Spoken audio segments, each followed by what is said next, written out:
En el vídeo de hoy estudiaremos el tema 0 de gramática. El alfabeto, la pronunciación, los pronombres y el verbo izan.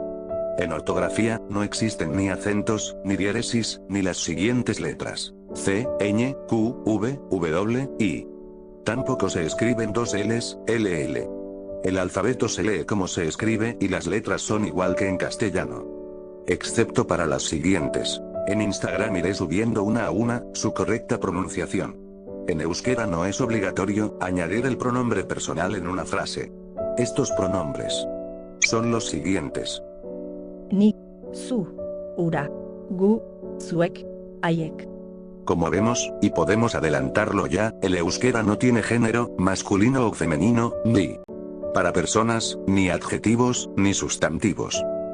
Empezaremos con el verbo aditza, más usado, izan. En castellano se lee como isan, y significa ser. Ni naiz, zu zara, ura da, gu gara, zuek zarete, haiek dira. En euskera los verbos se ponen al final de la frase, por ejemplo: ni gorka naiz. Zu ikaslea zara, ura langilea da, gu bilbokoak gara, zuek bilbotarrak zarete, haiek ikasleak dira. Observamos que para construir el plural se añade una K, por ejemplo, al final de la palabra ikaslea, estudiante, para construir ikasleak, estudiantes. Si buscásemos en el diccionario, encontraríamos ikaslesina al final, esta es el artículo y se añade a los sustantivos. Además no tiene género gramatical. Este último lo da el nombre común del sintagma nominal. También hay que tener en cuenta que hay palabras que de por sí, en su forma indeterminada, acaban en a, y en tales casos se confunde con el artículo. Ejemplo: Neska puede ser chica o la chica. Para terminar este tema 0, vemos algunas expresiones cotidianas.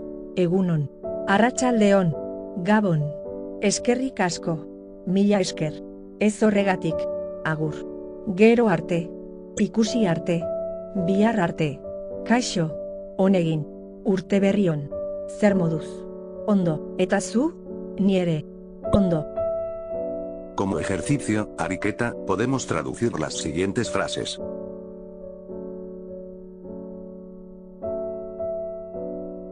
En el próximo vídeo de gramática subiré las traducciones. Gracias por ver el vídeo. Si te ha gustado, no olvides suscribirte y darle me gusta. Eskerrik asko eta baita hurrengo bideoak ere.